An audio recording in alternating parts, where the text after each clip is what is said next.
한 왕이 있었는데 그 대신들과 함께 정원을 거닐면서 경치를 감상하고 있었다고 합니다. 왕은 멀지 않은 곳에 있던 커다란 연못을 가리키며 이 대신들에게 문제를 냈습니다. 저 연못에 물을 가득 채우면 몇 통이나 들어가겠느냐고 그렇게 대신들에게 질문을 던졌습니다. 그러자 대신들은 서로 얼굴만 쳐다보면서 얼른 왕에게 대답을 하지 못했습니다. 그것을 본 왕의 기분이 아주 상했습니다. 그대들은 하나같이 책을 많이 읽는데도 어째서 이렇게 쉬운 문제 하나도 맞추지 못한단 말이냐고, 대신들에게 3일의 기회를 주겠다고, 답을 찾아오지 않으면 벌을 내리겠다고 왕이 화를 냈습니다. 사흘이 수시간이 지나갔지만 이 대신들이 문제의 답을 찾아내지 못했습니다. 왕이 약속대로 다시 대신들에게 벌을 내려야 되겠다고 호통을 쳤습니다. 그럴 때에 이 정원지기의 어린 아들이 나왔습니다. 이 아들이 7살 정도 되었는데 이 소녀는 왕의 문제를 듣고는 왕이여, 이 문제는 너무 쉬운 문제입니다. 제가 맞춰 드리겠습니다. 그렇게 얘기했대요. 뭐겠습니까? 연못과 크기가 같은 통이 있다면 한 통이면 되고, 연못 절반의 크기의 통이라면 두 통에 들어가면 되지요. 그래, 한 통이든지 두 통이면 그 연못만한 통이면 됩니다. 그렇게 얘기하니까 왕이 이 아이 보고 정답이라고 그렇게 얘기하고 이 어린아이에게 큰 상을 내렸다는 이러한 이야기입니다. 여러분, 인생이 여행이라고 하고 성경은 나그네라고 그렇게 얘기를 합니다. 그러면 생각은 무엇이겠습니까? 하나님이 우리 인간들에게 생각을 주셨습니다. 마음을 주셨고요. 생각은 지도입니다. 인생들이 어디 여행을 가려고 하면은, 나그네 길을 떠나려고 하면은 뭐가 필요하냐? 지도가 필요합니다. 그 지도는 생각입니다. 지도가 없다면 어디에도 갈 수가 없습니다. 비행기를 누가 발명했습니까? 라이트 형제입니다. 그들은 왜 비행기를 발명했을까요? 하늘을 날고 싶었기 때문입니다. 사람이 새처럼 날개가 없기 때문에 하늘을 날려고 하면 반드시 외부의 힘이 필요했습니다. 그렇다면 어떻게 외부의 힘을 사용할 수 있을까요? 이것은 바로 사람이 가지고 있는 생각과 창의력이 필요한 부분이고, 또한 용기를 가지고 끊임없이 탐구해야 하는 문제였습니다. 결국은 라이트 형제가 비행기를 발명하는데 시초를 놓았습니다. 여러분, 사람이 생각이 없으면, 사람이 창의력이 없으면 사회에서 도태되어 버릴 수밖에 없는 것입니다. 우리는 왜 오늘 이 성경에서 자라가라, 성장해가라고 그렇게 말씀해 주고 있습니다. 사람이 성장해가지 않으면 많은 변화에 저항하고 버티고 견디면서 살다가 사람은 죽을 수밖에 없는 존재가 되는 것입니다. 우리가 가진 능력은 쓰여지기 위해서 아우성치고 있습니다. 그래서 우리 자신의 능력을 최대한 발휘해서 그렇게 살아가려고 하는 것이 인간의 세상인 것입니다. 사람은 누구를 만나느냐가 중요합니다. 그 사람을 통해서 성장해 갈 수 있기 때문입니다.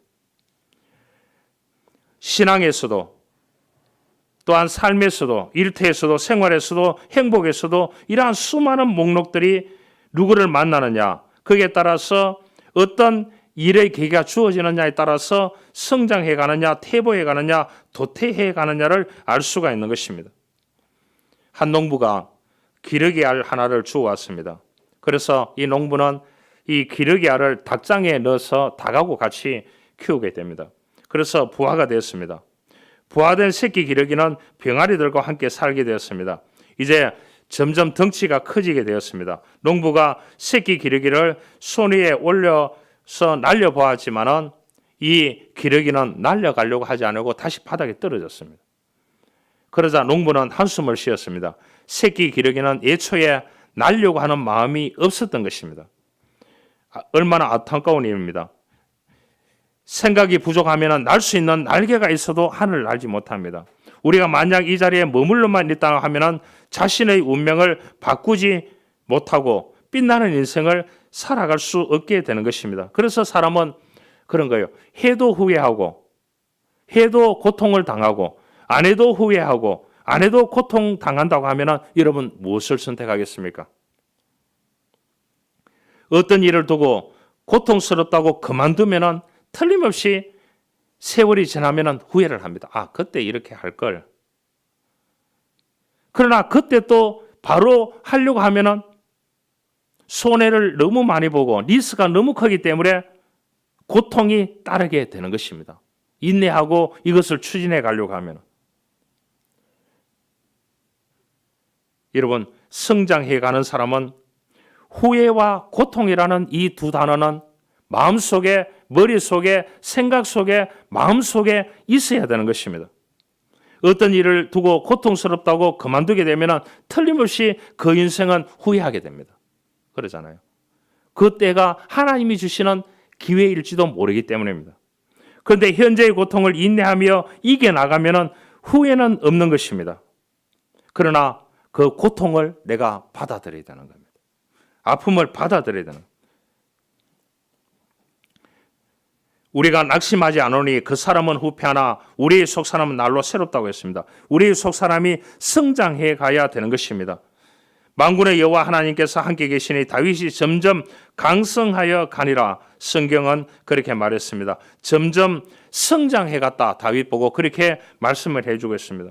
오늘 본문에 보면 알 수 있습니다. 예수님은 유년기와 청소년기를 거치면서 정상적인 사람의 성장 과정을 밟아서 자라가셨습니다. 예수님 역시 이렇게 살아가면서 기쁨도 있고 슬픔도 있고 고통도 있고 아픔도 다 겪었습니다. 그러나 예수님은 우리와 똑같은 인생을 살면서 승리하는 인생의 비결을 보여주었습니다. 예수님이 자란 곳이 이스라엘 나사렛 마을입니다. 예수님의 부모님의 고향으로 예수님이 자라나신 동네라는 의미입니다. 여기서 예수님의 어머니 마리아는 그녀를 통해서 인류의 구세주가 될 예수가 잉태될 것이라는 소식을 들은 곳도 나사렛입니다.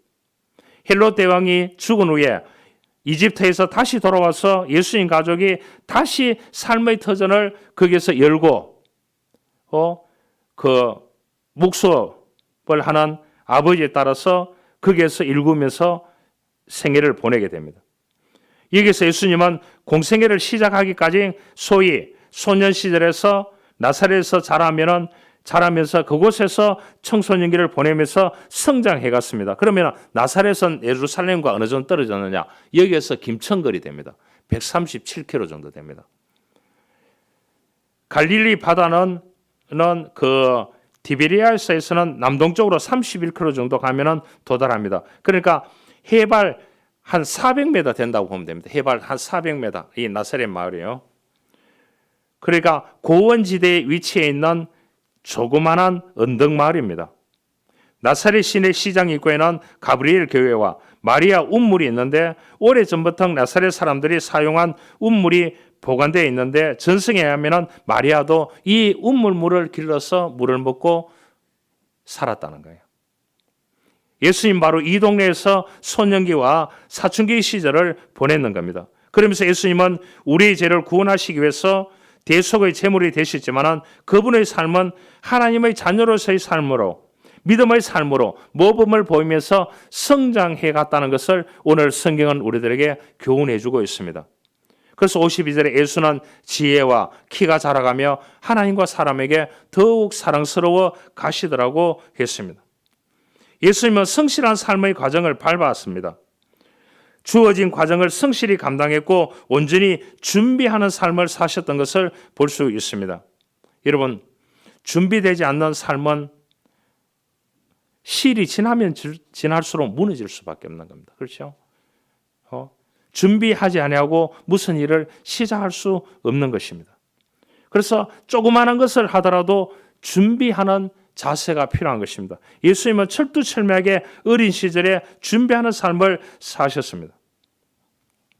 형제 관계도 부모 관계도 부모 자식 관계도 서로가 준비하는 삶을 살아야 됩니다. 그러기에 30년 동안 예수님은 한 가정의 가장으로서 아들로서 큰 영으로서 성실히 사셨습니다. 예수님은 하나님께 온전히 순종했듯이 부모님께도 온전하게 순복하셨습니다. 그러면서 청년기와 이 청소년기를 거치면서 하나님과 사람에게 사랑받는 모범적인 삶을 사셨던 사람이 예수 그리스도였습니다. 예수님은 공생애 전 30년 동안 성실히 준비했습니다. 그 지혜가 자랐고 하나님의 기쁨이 됐습니다. 예수님 당시 평균 나이가 40세 정도에서 45세 정도 된다고 보면 됩니다. 50 이상 살았는 남자가 거의 없습니다. 지금으로 표현하면 한 50 정도 된다고 이렇게 보면 되겠죠. 이 평균 나이가.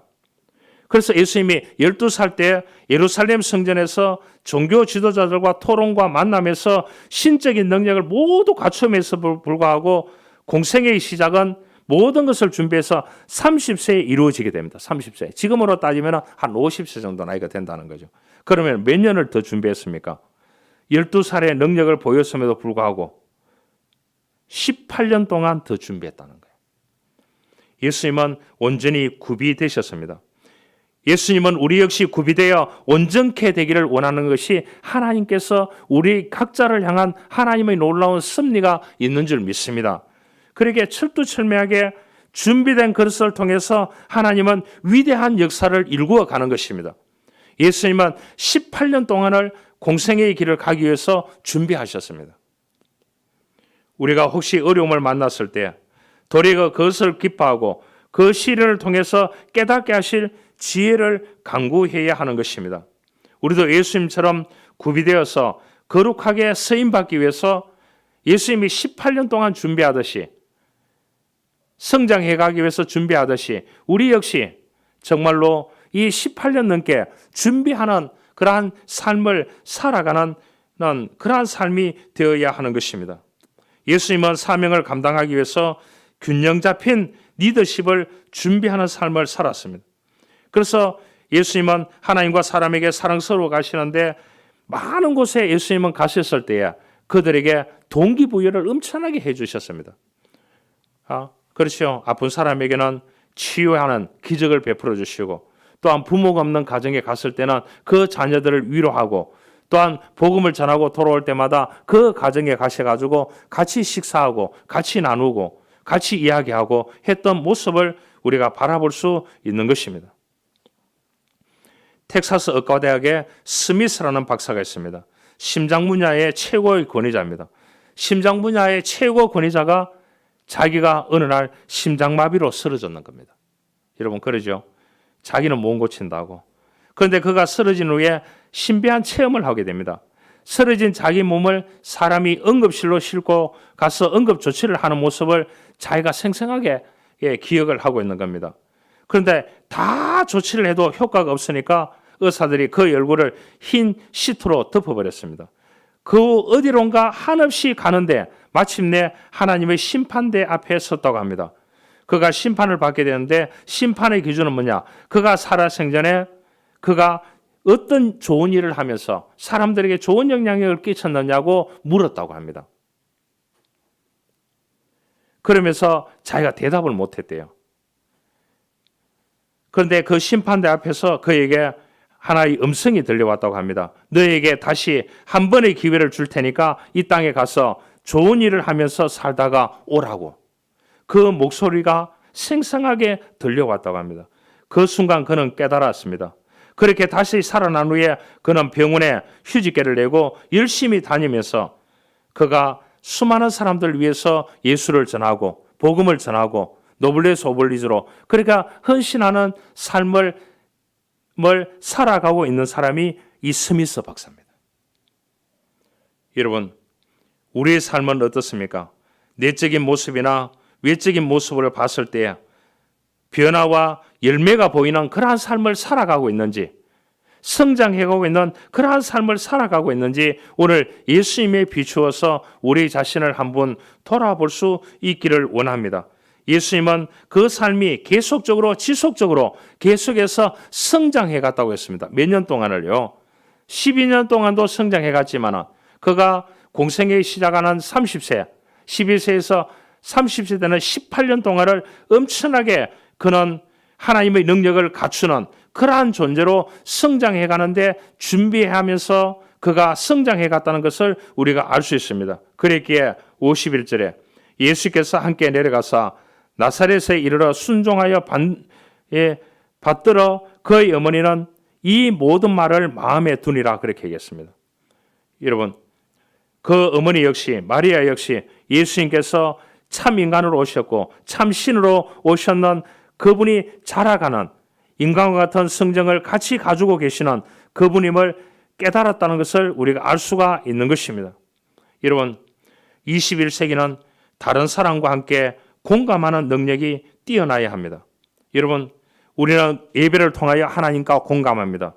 우리가 기도를 통해서 찬양을 통해서 영적인 대화를 통해서 하나님과 함께 공감하는 능력을 키우면서 믿음을 키워가고 있습니다. 믿음이 성장해 가야 되는 것입니다. 그 역시 우리가 이 땅에 하나님께서 우리 환경을 주셨습니다. 이 환경 가운데 다른 사람과 함께 공감하는 능력을 가지고 이러한 뛰어난 능력을 가지고 우리가 이 땅에서 살아가야 된다는 것을 우리가 알 수 있는 것입니다.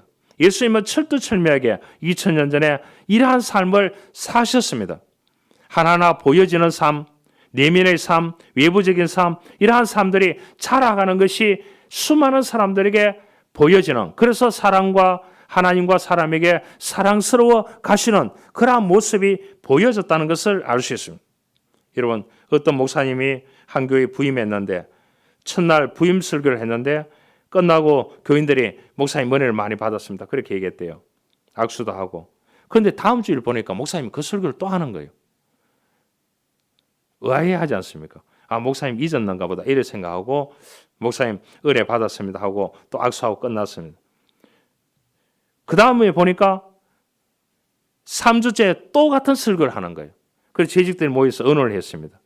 그러니까 목사님이 그런 말을 했습니다. 혹시 목사님 잊어버리셨나요? 하니까 여러분들이 내가 선포한 말씀대로 살지 않기 때문에 제가 이 교회 목회하는 동안에 바뀌지 않으면 그 설교를 계속하겠다 이렇게 얘기했대요. 배짱 있는 목사인 것 같아요. 여러분, 말씀에 대한 실행이 없다면 이 말씀은 나에게 주어진 말씀이 아니고 하나님의 말씀 그대로 있는 겁니다. 티베트에 가면은 그 보름에 이렇게 이제 우리가 막 돌리는 거 있지 않습니까? 불을 지펴가지고 그 사람들은 거기다가 티베트 이렇게 이제 경전을 넣어가지고 이거 한 바퀴 돌리면 한 분 읽었는 걸로 쳐준대요. 쉽게 말하면 우리가 조그마한 성경을 이렇게 해가지고 그 보름달에 돌리는 깡통에다가 넣어가 돌리면 성경 일독했는 걸로 쳐준다. 이게 무슨 의미가 있겠습니까? 여러분, 우리가 말씀에 대한 실행이 없다면 이 말씀은 하나님의 말씀이지 나에게 주어지는 말씀이 아닌 것입니다. 하나님의 말씀이 나에게 들려진다는 것은 들려지는 것을 내 삶 가운데 실천하며 그렇게 최선을 다해서 살려고 노력하는 것이 믿음의 사람이라는 것을 우리가 알아야 되는 것입니다. 예수님은 철두철미하게 30년 동안 탁월한 역량을 준비하셨습니다. 자기 역량을 준비하셨다는 그런 말입니다. 그러기에 그 지혜가 자라갔다고 했습니다. 여러분, 얼마나 자라가고 있습니까? 지혜는 힘이 있습니다. 자아에 힘을 줍니다. 삶에 힘을 더해줍니다. 성경에 그랬습니다. 전도서 9장 18절에 보니까 지혜가 무기보다 낫다 그랬습니다. 지혜가 무기보다 낫다고. 솔로몬 왕이 다윗을 이어서 왕이 되었을 때 하나님께 1000번제를 드렸습니다. 그리고 밤에 꿈을 꾸었습니다. 꿈속에서 하나님이 나타나서 내가 네게 무엇을 줄고 너는 구하라. 그렇게 했을 때 이 솔로몬은 백성을 바르게 다스리고 재판할 수 있는 지혜를 주십시오 했을 때에 그는 장수도 구하지 않고 부도 구하지 않고 자기 원수의 생명을 먹여달라고도 구하지 않았습니다. 송사를 듣고 분별할 수 있는 지혜를 달라고 하나님께 구했을 때 하나님께서는 그 총명한 지혜도 주고 부도 주고 영광도 그에게 주었다고 하는 사실을 우리는 성경을 통해서 경험하게 됩니다. 지혜가 그만큼 중요합니다. 지혜는 바른 판단을 줍니다. 지혜는 인생을 통합적으로 보게 합니다. 지혜는 분별력을 우리에게 가르쳐줍니다. 예수는 그 지혜가 키가 자라가며 그렇게 얘기했습니다. 여러분, 우리가 믿음을 통해서 자라가기를 원합니다. 예수님 같이요. 그래서 우리가 무엇을 삶의 목표로 우선순위를 무엇을 둘 거냐는 굉장히 중요한 것입니다. 여러분, 그러잖아요. 누가 행사가 있어서 이렇게 초청했는데 무엇을 드시겠습니까? 이렇게 하면 목록을 쭉 얘기해 주면 기분이 얼마나 좋겠습니까? 안 그래요? 그럼 내가 그거 한 군데 찜을 딱 하면 그것을 먹으러 가면 되잖아요. 얼마나 좋겠습니까? 그렇죠? 우리의 삶도 우선순위가 있어야 되는 것입니다. 1번이 우리가 믿는 사람은 믿음이 되어야 됩니다. 할렐루야. 그 믿음의 기초 위에서 다른 것을 쌓아가야 되는 것입니다. 많은 심리학자라든지 많은 교육학자라든지 많은 성경학자라든지 이런 사람들이 다 하는 말들이 무엇입니까? 사람이 생리적인 욕구가 차여지지 않으면 그 속에 무엇을 그 사람을 설득하더라도 되지 않는다는 것입니다. 그러죠? 제가 늘 그 TV에 그 주말에 특파원 보고라는 것을 봅니다. 세계 정세를 다 보여주거든요. 어제 저녁에도 보니까 한 나라에 보니까 아이들이 다 버려져 있는 한두 명이 아니에요. 한국 그 특파원이 가가 인터뷰를 하고 하는데 아버지는 없고 어머님이 계시는데 동생은 또 장애인이고 그렇게 하는데 이 여자아이가 그 형제들을 먹여 저거 하기 위해서 어떻게 하느냐? 그가 구걸을 하는 거예요. 어떤 남자아이들은 그 뭡니까? 차가 지나가면 신호 받으면 거기다가 인도브레스 앞에 닦아주고 이렇게 하는데 그런데 그 나라는 희한한 것이 뭐냐? 누구에게 아이들에게 특별히 이 돈을 구걸하는 아이에게 돈을 못 주도록 법이 되어 있답니다. 그런데 그 나라는 뭐냐? 석유가 나는데 오이국이라고 합니다. 석유가 많이 매장되어 있기로 순번을 따지면 오이국인데 그것을 정제해내는 기술자들이나 이런 사람들이 없다는 거예요. 다 먹고 놀고 남껏 빼앗아 먹고 이런 나라가 되어버렸는 거예요. 그러니까 어떠냐? 한 50만 명의 아이들이 굶고 죽어가고 있는 거예요. 그것을 보면서 참 비참하다는 생각이 들었어요. 그런데 한 청년이 열심히 일을 해서 그 동네에 자기가 사는 동네 아이들에게 빵을 사가지고 같이 나누어 주면서 그 빵을 먹는 모습을 보여줬어요. 그런데 그 아이들은 학교도 갈 수 없고 매일 일어나면 가가지고 길거리에 가서 구걸해야 되는 모습을 보게 되었습니다. 그러니까 우선순위가 뭐겠습니까? 그 아이들에게는 먹는 게 있어야 무엇을 할 수 있지 않겠습니까? 한국에서 그 나라에 선교사를 많이 파송해야 될 것 같아요. 할렐루야. 그런 생각을 제가 어제 많이 했습니다. 정말로 가슴 아픈 이야기입니다. 그러지 않습니까? 우리는 지금 너무 풍요로운 세상에 삽니다. 우선순위가 믿음이 1번이지 않는 사람들이 너무나 많이 있어요. 그러죠? 그러나 그럼에도 불구하고 누가 뭐래도 저와 여러분들은 믿음이 1번이어야 됩니다. 할렐루야. 우선순위에. 거기에다가 다른 것을 쌓기 위해서 최선을 다하고 노력하고 이렇게 해야 되는 것입니다. 예수님은 공생애가 시작되기 전까지 그가 모든 능력을 12세 때 보여주심에도 불구하고 18년을 더 준비했다는 것입니다. 그래서 지혜가 자라가고 키가 자라가고 하나님과 사람에게 더 사랑스러워가는 모습을 보여주었다고 성경은 우리에게 말씀해 주고 있습니다. 5월은 가정의 달이고 오늘 어린 주일입니다. 어린 생명들이 정말로 예수님같이 자라가면서 지혜가 자라가고 키가 자라가고 하나님과 사람에게 사랑스러워 가시듯이 저와 여러분 역시 남은 생애에 성장해 가기를 원합니다. 성장해 가서 하나님과 사람에게 사랑받는 존재로 살아가는 저와 여러분들이 될 수 있기를 주님으로 축원합니다. 하나님 감사합니다.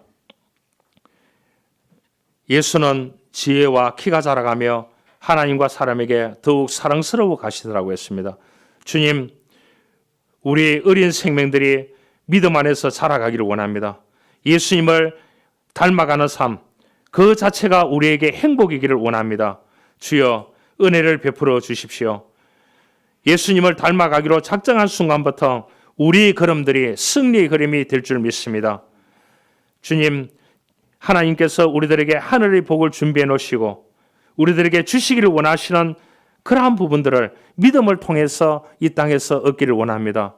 하나님 도와주시고 하나님 은혜 베풀어 주시고 하나님의 거룩한 삶을 이 땅에서 살아내는 믿음의 기초 위에 모든 것을 쌓아가는 우리 믿음의 식구들이 되어지길 원합니다.